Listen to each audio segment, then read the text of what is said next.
Good evening. My name is Bob Liff, and this is the CUNY Forum, a monthly town meeting that brings prominent New Yorkers together with faculty and students of the Edward T. Rogowsky Internship Program in Government and Public Affairs. I spent 21 years as a reporter and had a simple philosophy: I will clean up because we are on TV. When two people called each other idiots, I agreed with both of them as long as they told me I was only in it for the conflict.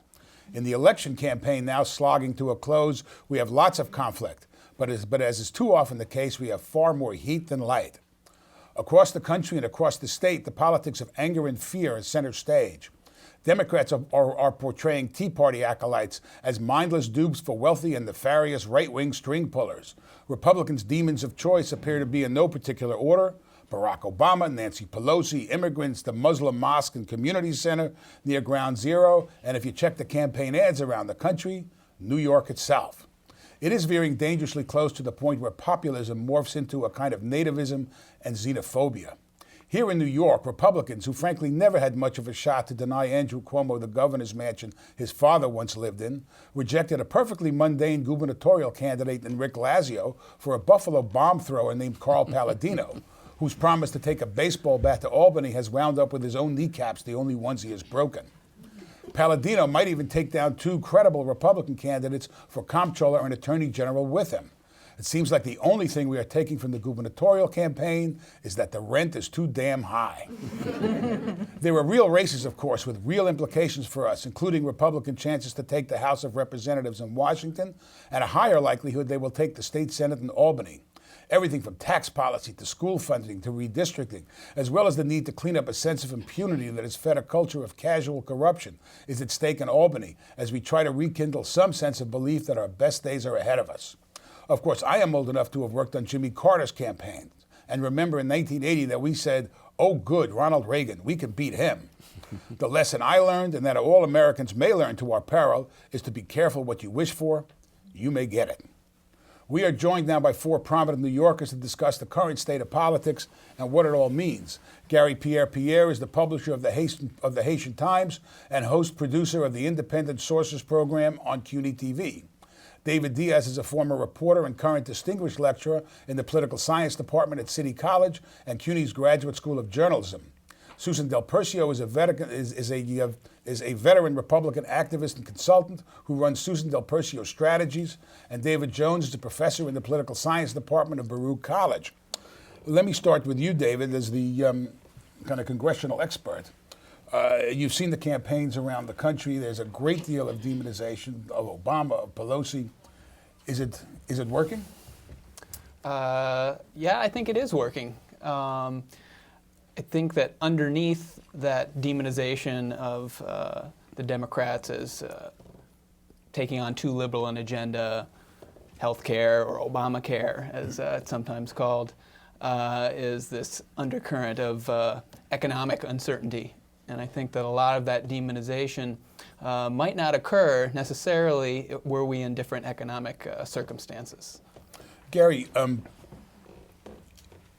one of the targets of choice. I mean, in past years, it was gay people. And even with same-sex marriage moving ahead as an issue, it doesn't seem to have captured the attention.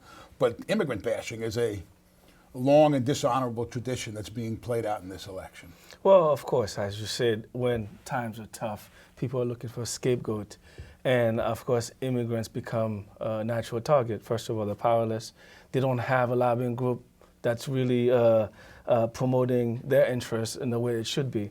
One thing I always said, I mean, I don't see anybody jockeying for, with the Harvard-educated, Columbia-educated sons and daughters not having a job on Wall Street because immigrants are taking his jobs. I mean, the reality is, and we don't want to get into all this pro-immigrant slant per se, but I think it's well documented that immigrants are a vital part to this country's and this city's economy. Yeah, exactly. So, I mean, this is sort of like a moment when times are good and they will forget the immigrants. They'll move on to some other group that they want to target for whatever reason.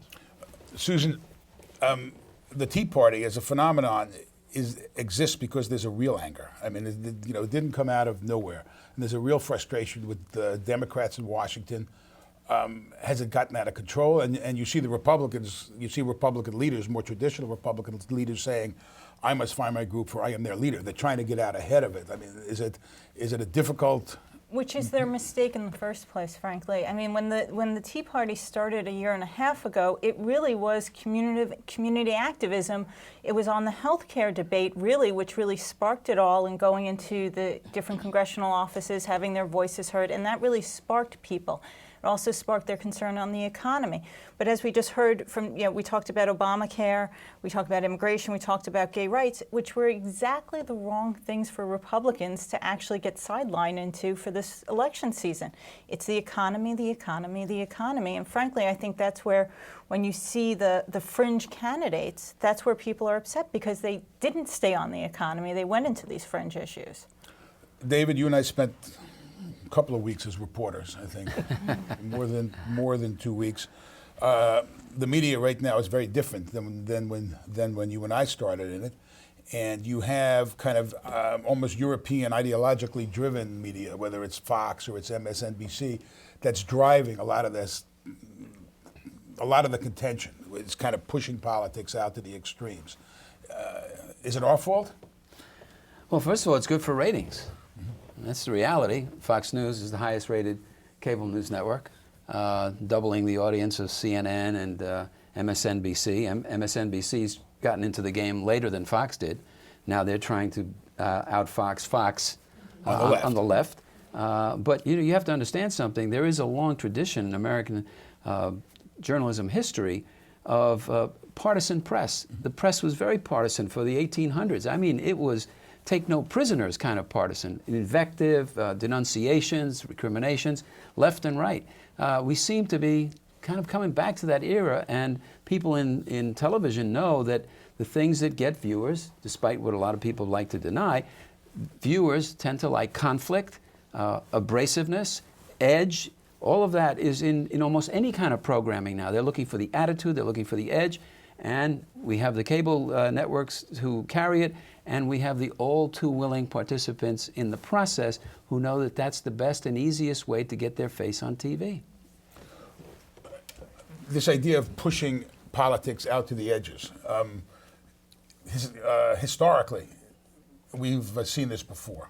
I mean, do you see that in polling? Do you see that in polling in the attitudes of voters, or is it mainly in the actors who are playing that? It's an interesting question in political science, which is driving which. But definitely, without a doubt, we have seen since the 1970s an extreme polarization in our representatives in Congress.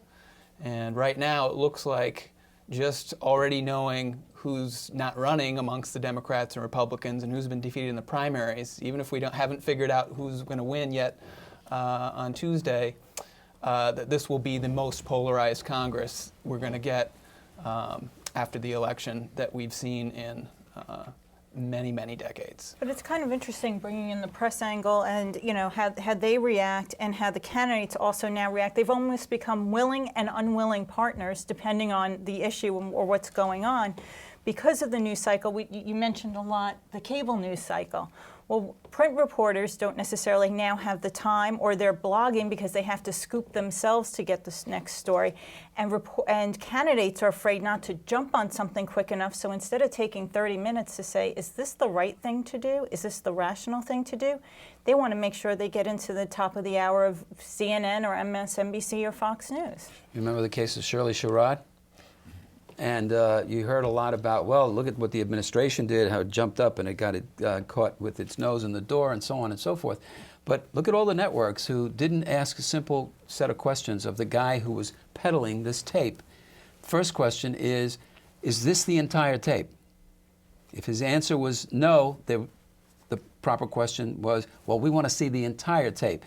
If he had given them the entire tape, there would have been no story. But they didn't ask the right questions to begin with, so they all ran willy-nilly, put it on the air, and created this huge embarrassment for this person, and an uproar that really was about something that wasn't real and wasn't true. So I think the media loves to claim that they're attacked because people are really attacking the messenger.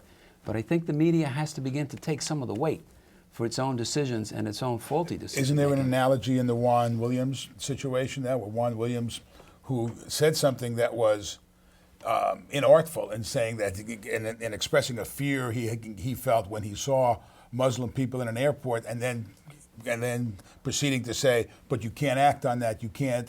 I think that he had a defensible argument and was dumped unceremoniously by NPR. Is there an analogy in that? Well, to some extent, but I couldn't help think that the guys that were responsible for the attack on the World Trade Centers on September 11, 2001, all of them were dressed as civilians, as it were. None of them were dressed in Muslim garb. So it's kind of and they all came in here legally. Yeah, and they all came in here legally, and so on and so forth. So Right. I don't know what to make of that. I mean, you've spent a lot of time in the press, both now with the Haitian Times, with the New York Times, and reflect on this. Well, I mean, one of the reasons that I left mainstream journalism, because for the reasons that we're talking about, it's just I felt there was a sense of irresponsibility. Even back, I left in '99. I felt that there were too many rushes to judgment from our part. Editors were too comfortable in their own zone and really didn't want to go out. In a city like New York, for instance, when you think about it, the New York Times is the biggest metro paper here.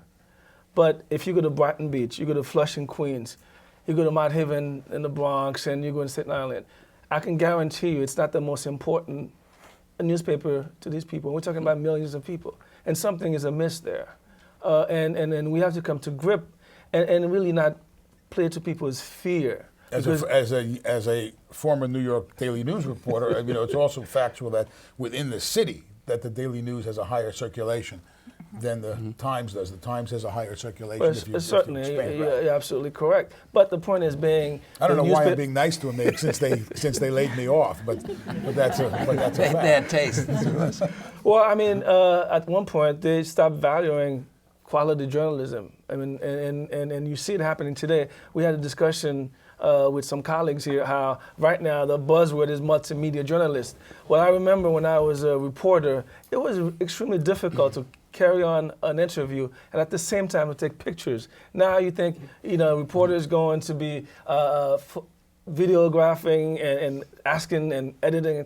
Well, these are too many skills that you can't possess and do correctly. And so the media owners are taking shortcuts to save the bottom line in a tough economy. And so I think quality is going out of the way because they are more interested in paying celebrity journalists to draw in ratings and not really hiring and training people to do the work that journalists do. Well, and then I think on top of it, you see, especially in New York with the top 4 newspapers, they're trying to also become part of the news cycle in the cable news. I mean, they write especially tabloid journalism here in New York really drives a good deal of the stories that go out on cable news every morning, and they like that. And because all the networks are based here. Correct. The cable networks as well as the over-the-air networks. Also, having worked in television news for 27 years, I can tell you that the primary source of information from the TV stations in this town,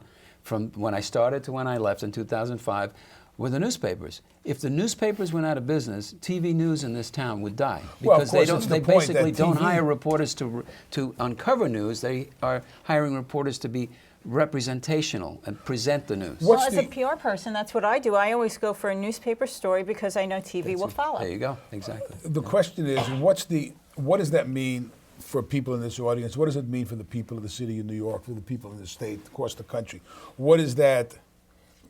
To the degree that, I don't mean to be Pollyannish, but the degree that the media is the intermediary between, elected officials and the people they serve. What's the cost? Well, democracy is at stake here, and again, you don't want to be Pollyannish or whatever, but I do think while we have a disconnect, and you were mentioning Susan about the Tea Party, but I think if people were really rational and understanding, the economic problems that we're facing now, first of all, it's not isolated to America. I just came from Europe, and they have some serious problem in England and Germany, everywhere. So it's a world problem. So to be angry at it, and I think it is not only irrational, but we are not doing our job as reporters to put the perspective and says, wait a minute, this took some 8 years of doing, and even 10 years, because some of it started under Clinton.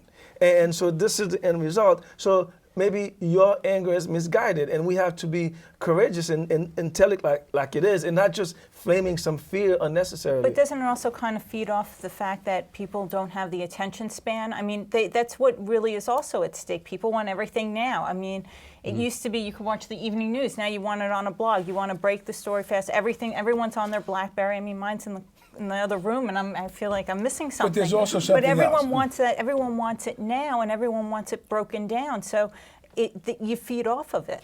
But there's another factor. We have a president who looks like no president before him, who has a name like no president before him, and it becomes a target of that, almost a shorthand, whether he's a proto-Muslim socialist trying to, bring Kenyan styles, Kenyan anti-colonial. Right. But but he looks different, and his name is strange, and that has.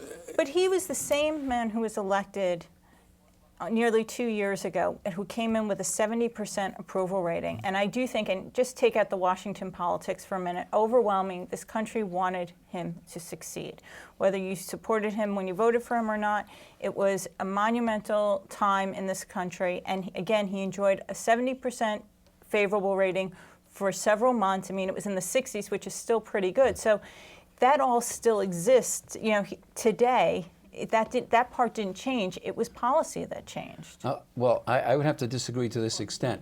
The 70% coming in, yes, I think there was that short honeymoon period, but I believe there's a core 25% that did not want him to succeed, that saw this notion.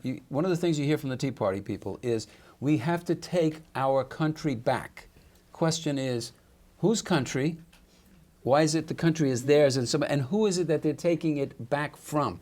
And I think that element within American society, the nativist, you used the phrase before, the increasingly xenophobic, etc., that group is determined to see him fail. In fact, several Republicans have said it over time. They wanted to see the president fail. Didn't they say that? I mean, yeah, and as Democrats say about Republicans, Republicans say it about Democrats. I mean, I think that's pretty over history. One side wants the one in power to fail so they can get power back. But it is true, according to Gallup, that Obama started out with the highest disapproval rating of any president in their polling history. Coming right after the inauguration. Right. So people were already there was a high approval rating, but it was also a high disapproval rating. There were very few people undecided. People had kind of made up their minds who didn't like him already from the start. You also had, I think one of the very interesting things is that the Senate, it seems to me, is almost more ideologically driven and more extreme, if I can use that word, than the House of Representatives. That the Senate was supposed to be the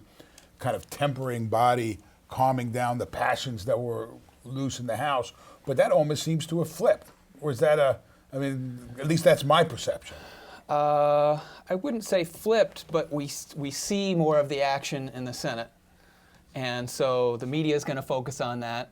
And so there may be just as much partisanship in both chambers, but we see more of what's going on out in the open there in the Senate, whereas the Democrats managed to hide a lot of it in the House and just come out and cast their votes. Well, you also had number 60 in the Senate. Right, I mean, but that all of was a sudden a the big majority time. is 60, not hitting 51. Hitting that 60 number. Having really the power to changed. filibuster means the minority gets this voice to complain loudly in a way that they don't. Well, it's one in the thing to House. complain, but they're actually using it to obstruct. I mean, the idea That's that there right, too. is, I don't think that the president is out of line in calling the Republicans the party of no. I mean, they've failed to give a single vote on such a broad range of issues, or one or two votes that managed to push the health plan to.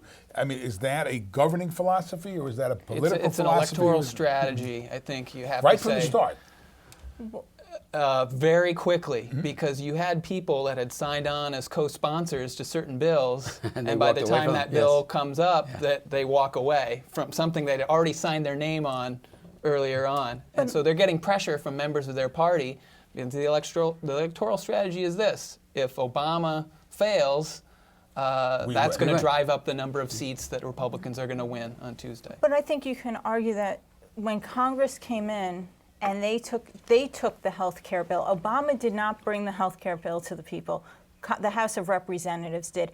And they brought forth a much more liberal agenda than what even the president was seeking originally and what he campaigned on. And that was because the Democratic Congress did not want to, they wanted to flex their muscle a little bit to the president and say, you can't just ride over us. We're going to actually run this through, and we're going to do it our way. And in fact, they hurt, I think, the president in the way they showed the country this health care would look like, because it really wasn't what the president originally asked for, and they created a lot of controversy for him. Well, I think one of Obama's biggest problem is his strength, in fact, because he truly believed his bipartisanship business, that he could come in to Washington and reason, bring Why can't we all get along? And Democrats together. Well, the country had changed way beyond that, and he fundamentally believed that. So in the early going of his administration, the decisions were not seen forceful enough. And he walked into sort of like this Republican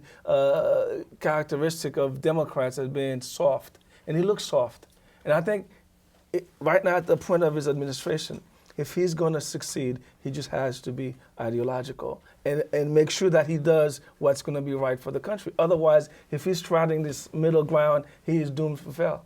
But he didn't actually, I think that part of the problem with the Obama administration is it has not successfully controlled the message. And it has not, if you look at all of the things that have been passed, whether you agree with them or you disagree with them, there's a record there of activity. You cannot say that this Congress was a do-nothing Congress. I mean, a lot got passed, a lot of important legislation. But a lot of the people don't know about any of that. And that's important because people are going to act on what they know. And if they don't know that these things have happened, and talking about people not knowing, many people don't know that there are just a few things that are prescribed in the Constitution that requires a 2/3 vote. Very few things.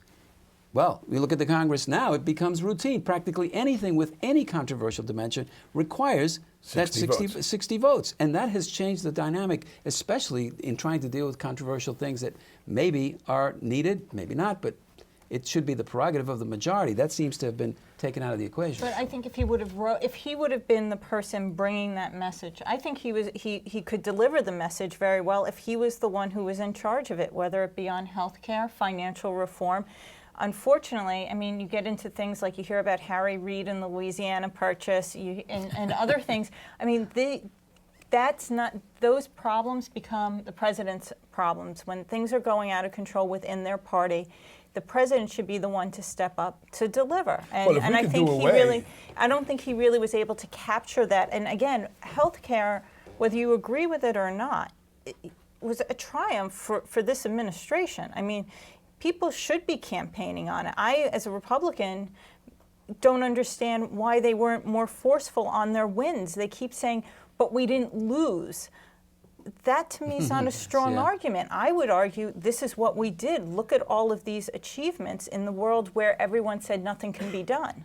Well, you know, by the way, if they undid the Louisiana Purchase, I have to look at the map. I think that would be good for the Democrats. I have to check that out. You know, it's not that long ago in 1994 when the Republicans took the House, and arguably that's where Bill Clinton found his footing.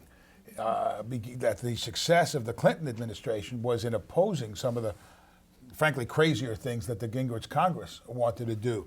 I don't know how good it is for the country, but it may be pretty good for the president if the Republicans take the House and the president is standing with, you know, is the boy with his finger in the dike trying to stop some of the crazier things. You look very askance at that. I don't, because I think, especially in the media world that we live in, the fast-paced, you know, everyone trying to break something, to having the opposing party in charge of the Congress with subpoena power is a nightmare for this administration. They will be dropping subpoenas and trying to make news at the drop of a hat. It's just you could see it already, and I think that is going to be very problematic for this administration. Well, you don't sound much like a Republican strategist at all. No, she's an honest broker. That's why I'm going to vote, because I'm invited on, is because I just try and be, you know, play it out to all sides. I mean, yes, do I want to see the Congress go Republican? Yes, I do. Am I a little concerned about it because I think they may go little wheels off the track? Is that going to play well, though, with the average American, that the agenda of Congress is to subpoena the president rather than to work on a legislative agenda? It depends on what you're talking about, of what you need to do. Do you need to get reelected and have good news stories? I mean, there are two separate things in play when we have this conversation. Good policy and good politics. I mean, it used to be saying good policy is good politics. Now it's not so much the case, regardless of any party. I'd like to pick up on the question about whether Obama successfully has sold his message. You know, in the crisis in the 30s with the Great Depression and all of these comparisons that this is the second greatest recession since then, Franklin Roosevelt was called a lot of names. He was called names worse than socialist. He was called a communist. He was called a traitor to his class. And Franklin Roosevelt said, you can call me all the names you want, but I'm going to stand up for what I believe in. And my mission is to, get this country straight, and I'm going to be looking out for the working class and the poor people and so on. Obama had a choice to come out that way. He didn't. He started backing off, and I agree with you that he came out soft. He okay, guys, I'm sorry, maybe we can. Well, on the health plan, he essentially deferred to Congress. But since then as well, he has been passive and reactive, and I have to give the Republicans certainly their due. Republicans seem to be much better at controlling the message than Democrats are, and that's been true for some time, and it continues to be true. And you have to remember that a lot of people just 2 years ago would not have given a nickel for the Republicans' chances. Even they were talking about the end of the Republican dynasty. The Time magazine cover, remember, it's sort of like the end of Republicans. In 2 short years, look how much it's changed. Well, keep in mind, if you look at any of the general polls out there, people have not learned to like the Republican brand. They do not like Republicans. But they're going to vote for them. They just don't like the power and party now. And it's not even that they dislike Democrats. They just don't like what's going on, and they want the opposite. So the Republican brand, if anything, the Democratic brand just sunk right down to the Republican brand, and people are just disgusted with a lot of them. So when did this happen? When does this shift occurred? Well, I think we're going to see it again almost overnight when we start talking about presidential politics for 2012. I mean, especially when you look at the field for Republican candidates. As a Republican, I'm pretty upset about it when I see who's getting press and why. So I think it'll turn on a dime. I think that's the problem with politics right now, and how it's, again, works with policy. People are not trying to get things done. They're simply trying to get elected, and with a large majority of people in Congress, you don't see public service. You see a good gig, and I think that's a problem. Let me switch just briefly before we go to questions to New York State, where, in fact, a number of Democratic congressmen, I think all congressmen, actually, no congresswomen are in trouble, except for Carolyn McCarthy on Long Island, where a number of members of Congress, Democrats, are in danger of getting knocked off. I mean, Hinchey, Scott Murphy up in Albany, Owens. Owens and McMahon in the city. I don't believe McMahon is in trouble, but people perceive. I mean, you think that McMahon? That's the Staten Island seat. There, Staten. The best thing that many of the Democrats have going for is that Republicans in New York are essentially in disarray. I mean, as a party, is there a concern that Palladino could drag down Republicans could sit on their hands, and that's going to damage two potentially winning campaigns, which is Harry Wilson for comptroller and Dan Donovan for attorney general? I think that it is a problem. I don't think it is as significant as it was prior to the one and only debate with the gubernatorial candidates. I think for some reason Carl Palladino tuned it down. He's been certainly outlandish prior to that. I think he's trying to keep the headlines minimal. I think he realizes he may have to go into back to the private sector and maybe do a few business deals. But for some reason, also with the press, government probably. Yes. With government, Right. But the press also, it seems to have been slightly tamed. So he isn't leading the charge, and I think people are now focused on the other races. If it would have happened a week later, I think it would have been almost impossible for a statewide win. I think the timing of it, he almost peaked too early to prevent that from happening. I'm not sure he peaked. Well, shtick peaked a little Right. high. Whatever happened to a long tradition in this town? Whatever happened to liberal Republicans? Nelson Rockefeller, Jacob Javits, even to a degree Pataki. George Pataki, even John though Pataki Lindsay, now is trying to yeah, play to the right wing. Well, what happened to them? There is no liberal wing of the Willenberg? Republican Party. I would argue Yeah. there's no real Republican Party Oh, well, that's- together right that's, now. So I okay. don't think it's a matter of there's a wing of it. Frankly, I think there's a lot of people, and maybe it can start by this because you see local candidates who are trying to build bases, and maybe they could come up through the local, but at the top, there's no liberal or conservative. It's just Well, it goes kind back of. to the party brand. The Republicans in New York can't separate themselves from the Republican Party brand nationally that's identified with issues that But just they've don't never go been over able in New to York. do that. I mean, I remember, if you think about what happened in '94, for example, I mean, that was the Gingrich. I mean, I remember a guy running on the East Side, just Charlie Millard. He was a councilman. He had a good shot. It was Bill Green's seat. He had been out for one term, and he just got Gingrich wrapped around his neck, and he was Carolyn done. Maloney is still there. And she is still there. But it's not just New York, it's northeastern liberal Republicans don't Well, exist anymore. You know, but it's Chris funny Shays because was one of the last. Yes. That's well, what they're Susan saying Collins after. and Susan and Olympia Snow exist. They're kind of the last of the You know, breed, I guess. didn't see them voting for any of No, you Obama's didn't. agenda, though. No, you Yeah. didn't. Although now they're saying that New York is one of the 5 states nationally that could look like Republicans could come back, and they're paying particular attention to New York because it would say that they're back in the Northeast at the very least, because I think now there's 1 or 2. Tell us your name and your campus. Good evening, everyone. My name is Christopher Su. I'm from John Jay College of Criminal Justice. I just want to bring everyone back to early 2000 and the whole lawsuit between George Bush and Al Al Gore. Yeah, sorry. And the whole hanging Chad situation. And now how the new polling system now in New York City and the whole, how Mayor Bloomberg said, quote, it's a royal screw-up. Do you feel that this is now being shown as a failure of the system trying to modernize the whole election system?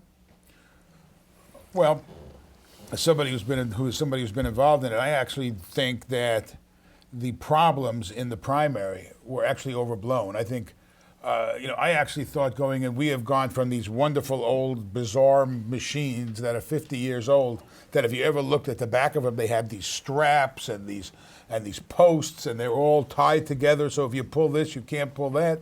I always thought they worked pretty well, but I do think that electronic voting is the way to go.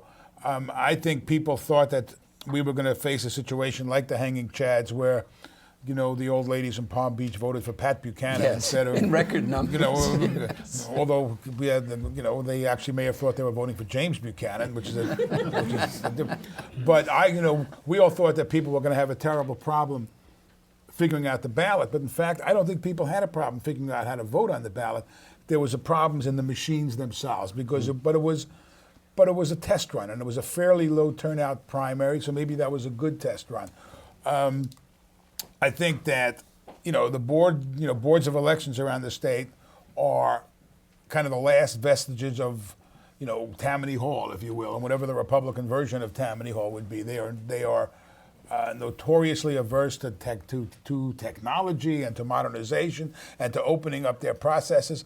And I think this is a process. I mean, Although what's it's your kind of funny, today is the day that the committee, the board members can the head of the Board of Elections. So he's now, with a week to go until the election, now they have someone who is an acting director, which is just crazy because it was a knee-jerk reaction. Again, I think it goes back to It was a having reaction to to say, press stories. correct, and I think it goes Yes, back to that's taking right. that 30 minutes to say, let's stop and think about what's actually the best thing to do instead of having to What react. about this most recent thing, that the little circle that you fill in is not matching up with the names? So people No, are gonna that's go- the way they- Fill in the circle above and Yeah, fill Right, in but the you circle actually below. have to fill in the circle below. There Yeah. was a Right. mistake in the. Well, but I mean, actually, how do you- the truth is, who's going to read those instructions? But that's a. I noticed that's that in the primary. Well, and Yeah, what- it's- and they didn't clear it up clear since it then. up And since what then. about the fact that in order to see about one of the issues on the for the Charter Revision You have Committee, to there's a flip it. whole campaign to say flip the ballot over. I Right. mean, that's just a little wacky.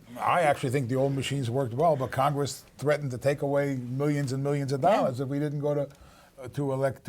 But I am, but I'm a Luddite. I believe that computerized voting, everybody's going to be able to figure out my vote and come and attack me in the middle of the night. So Left and right agree. Right, We right. need. That's my own. That's my own thing. Yes, ma'am. My name is Sarah Dafshar. I'm actually from Brooklyn College. I'd like to go back to the whole entire press factor and the political debates and how people perceive radical right and radical left. Couldn't it also be argued that a lot of these politics use this to their advantage to get the younger crowds, like in our group, more interested in politics, and they need that edge? For example, I see Obama all the time and Nancy Pelosi going on television shows, and they're trying to spread their word. I mean, couldn't that be a great argument for them, just to say, well, we need to reach people who are 18 to 25, get their interest going, and that's what, unfortunately, the vast majority respond to. So I think, what I'm trying to find is, guess from an older generation, no offense. That's okay. I would like to know the outtake from, your perspective versus ours. I mean, for us, the edge is great. Where do you guys stand in that? Well, it is great. The problem is when it's misleading. To go back to your other points about how there's a president deal with the new generation, I mean, I think Obama has done a pretty good job. I mean, he has a Facebook page, and he's everywhere, and I think he is communicating. The problem, again, with Obama and communicating is that he's dealing with extremely complex issues, and it's difficult to render them to a message, per se. Frankly, On Twitter. Yeah, 140 140 characters. Right. Yes. Frankly, That's true. I try to understand the healthcare, but really, how do you boil it down to like 10 points where you could go and say that this is what's going to do? And that's the problem. And when you talk about financial reform, I mean, how do you send that message out so that, every one of us here can understand it? But wouldn't you also argue it's not so much the medium in which it's being used, it's actually trying to say, what do you care about? Like, how are they, how do we get you interested in financial reform or the healthcare debate? It's not necessarily the medium in which we reach you, youngsters being of the older generation. But how do we actually more or less get you wanting to be involved in the process? And I think now under these economic times, that generation, your generation, is much more aware of things probably than mine and the ones that preceded me, because we have, school aid, jobs when you get out of college. These are all things that affect you. Will you have health insurance? That was something that you didn't really focus on that much maybe 20 years ago, but coming out of school, this is a top priority. It's all you're hearing about in the news. So for right now in these dire times, we have an audience. But when things get better, which everyone hopes they will, how do we then go back to reaching it when you don't care as much? And I don't mean you, but I just mean wanted to the add one ones that thing follow. about the new media and Obama and having to reach you. The figures historically show that among the least turnout of any group is young people. And so they don't tend to relate to old media in the first place. So they had to look for new ways to reach you and your generation. And the question is whether or not it's only episodic. That is, did all of those young people that voted for Obama in 2008, are they now going to sit on their hands in this election because Obama, quote, isn't running? In fact, that's David, one of the big questions that the administration is facing right now. What's going to happen But I to think all of that's those unfair. young Obama votes that put him over the top? In fact, David, my understanding is that the whatever the Obama committee is, I forgot what the Organizing for America, whatever it's Yeah. called, in fact has been keeping in touch with those millions of people who signed up. And it could be that those people are not captured in polls, which have a problem dealing with cell phones and stuff. I mean, there could be an underground vote that we don't see. The other thing about young people who do not vote is something I've always taught my kids, which they don't like, is that old age and treachery will always triumph over youth and skill. But also, I think it's a little unfair to take what happened in 2008 and put it into a midterm election situation. Well, that's what but that's precisely it's what they're not just- trying to do. but it's- That's what they're right. trying to do. It's everyone across the board. I think it's going to be proportional. For example, when they talk about turnout in New York State, Democratic turnout,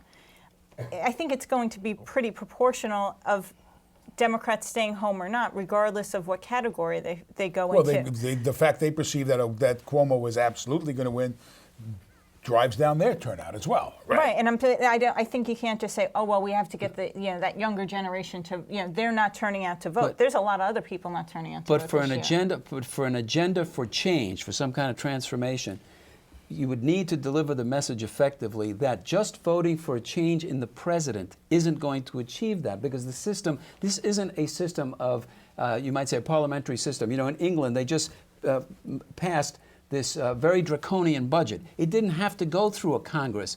The prime minister basically said, this is what's going to go down, folks, and that's the law. So for any kind of transformational change, you need follow-up voting. You need people to continue to follow the process and participate in that way. You can't just vote for president and expect that he's going to pull a lever and everything's going to change. But you also need those candidates for people to come out to vote. You can vote for president. A lot of people came out to vote for President Obama because they believed in change. They thought that it was hope, it was change. There was a lot of positive message out there. But who are people coming out to vote for now? Who are they coming out to vote against? No. I mean, like, where are the candidates that move people? Like, how good of a job has congressional candidates or Chuck Schumer or Kristen Gillibrand done to appeal to you to say, go out and vote because Kristen Gillibrand's going to give you hope and change? It's just not going to happen. She's just not appealing to actually a lot of voters, and I mean, her or Chuck Schumer, or many incumbents. You have to offer candidates. Could also be that the press, again, is not covering them because they perceive that they're not competitive races. And one can also say, because what got the press to look at Barack Obama? He had a spark. It was his energy. It was his candidacy. So if you want people to vote for your candidate, you have to be a candidate that has that spark. Yes, ma'am. I have. My name is Claudia Galicia, and I'm from Baruch College. I have this question regarding immigration. What do you guys think it's going to take for President Obama to really bring immigration reform? Because in a lot of states, people we were seeing a lot of Hispanics now really being down with the Democrats. Some of them saying, well, we're not going to go out to vote. What is it going to take for immigration reform to happen? Other than a coup d'etat. Right. Don't hold your breath, I guess. Unfortunately, the Democrats had 60 seats for a while, and they chose what they wanted to do during that period, and it was health care. And the other big, hard issues out there, immigration's got to be pretty high in the list of things that have been sitting there for a while. But isn't there a case of demographics being density, which is being destiny, which is this country is increasingly minority? I mean, this city, this city in which minorities are a majority. I mean, the word minority doesn't mean anything to that degree because, there is no majority in this city, and the country is moving in that direction. It's going to have to be dealt with, but right now it looks like the parties are happy to use it as an issue more than do the work to get something done. But I think it also can come down to municipalities, for example. I mean, we saw a little bit of talk about legal immigrants being able to vote in New York City elections. It didn't go anywhere.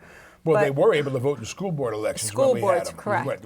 But then that came up. Now, there's also in Maine, in one of the major cities in Maine, that's going to come up before the constituents, which is something that I think if it's going to evolve, you're going to probably see people trying to get legal immigrants the right to vote because they can also most bring forth the agenda for immigration reform in general. Well, how about this scenario? The Republicans control at least the House, maybe the Senate as well. Obama understands that among the big supporters of immigration reform are big businesses in this country, the prime backers of the Republican Party. They're part of their base, and uses big business to put pressure on the Republican majorities in both houses. What about that scenario? Do you think it has legs? I think George W. Bush tried to do that. He was going to be the guy who led Republicans in that direction, and if he couldn't do it, I don't think Obama's going to be able to do it. That would just be my guess. Especially with this group coming in. I mean, it's a much more conservative. Even Democrats is shrinking for the and even compromise that needs to Democrats get have done. now moved, more center than left, especially on issues like immigration. But also, I think Obama, the way he feels about immigration, he feels that his health care reform is helping immigration. His financial reform is helping immigration. I don't think he wants to take immigration out as an issue. And he doesn't want to deal with that.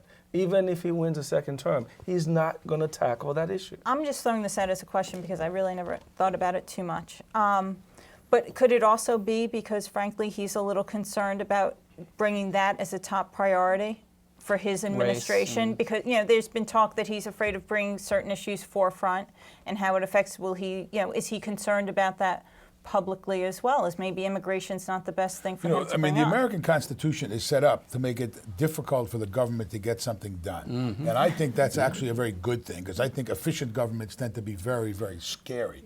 I think it's arguable that the health reform bill, as messy as it was a significant, didn't go as far as I'd like to see it, but it certainly moved the ball considerably down the field.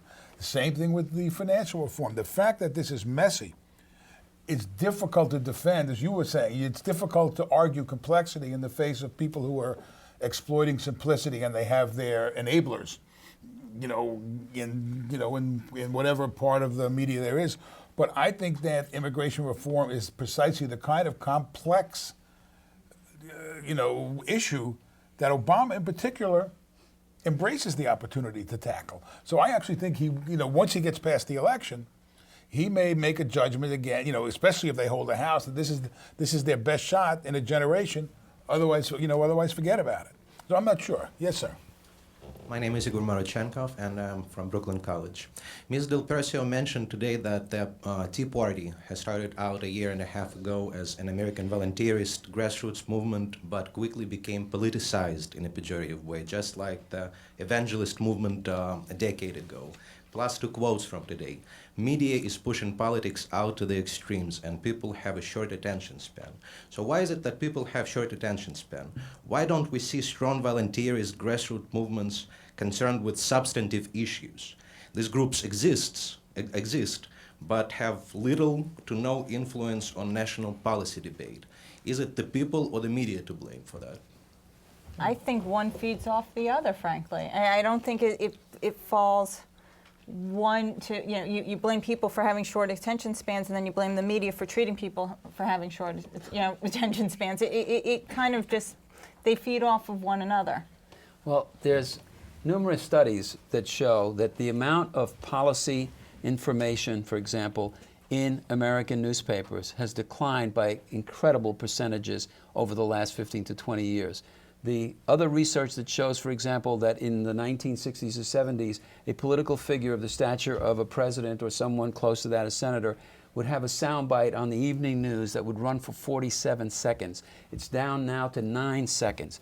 That plays a big part in all of this. The media not wanting to even get into stories that may be very important, but that they perceive as dull. Oh, that's dull. Nobody's going to be interested in that. Let's move on. What did Paris Hilton do today? Now that's what we're really interested in, because that's going to sell newspapers. But that goes back to all of us. If that's why we're buying newspapers, then we're getting the government we deserve. But at the same time, because of the way our government works, efficiently or not, you get a bill that's 16,000 pages. I mean, no, I can't imagine anyone who is in Congress or in the House or in the Senate who has actually read the health care bill.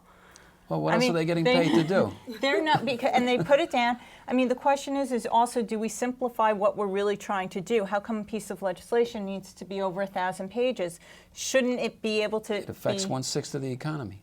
At the same time, it's because of all the other write-throughs and all the other things that they have to put in there. I mean, there is a basic thing when you can have a contract for multiple things be 2 or 3 pages. If you give it to the government, times it by 1,000. I mean, it's just the way it works. And I think that elected officials also ask, that's the purpose for a bill summary. If you want to know what a bill is, you don't read the bill, you ask for the bill summary, because no one will actually read the legislation. A Democratic small d or Republican small r system of government is the worst one there is, except for all the others. So, I mean, that's I'm just saying that's part of the attention span if you can't even read the bill. Yes. My name is Jocelyn Janot. I attend Lehman College, and Susan mentioned earlier that good policy does not necessarily mean good politics. And in the age of Web 2.0 technology, where anyone can get mad and anyone can praise something or criticize it, is it really possible for any sort of policy to be good politics? Well, just to qualify what you said, I did say it used to be, that was the standard, that good policy meant good politics, and now the world that we live in, it doesn't necessarily translate that. I didn't say that as a general, like, you know, I was trying to make a little point there. So do you think it's possible in this sort of day and age when anyone can criticize a political candidate and when Well, I mean, I think that the obstacles to getting it done are higher. But I mean, as in the health plan, I think that if you're persistent enough and you're skilled enough and you're willing to slog through it, I mean, I don't know why anybody thinks that these things are supposed to be easy when you're dealing with 1/6 of the economy. So I mean, it's the fact that it's messy. But what are the choices? You have to, I mean, we all want, change will come one way or the other. I mean, we're not just going to all sit here, so I think you have to move forward, like I think the argument is that if you can analyze what the problems is, that doing nothing is an unacceptable choice. So, that if the status quo is so unacceptable, how you change it becomes the focus of a fight. One of the issues that raised by the young lady, though, is that what's changed, too, is there used to be an agreed-upon set of facts.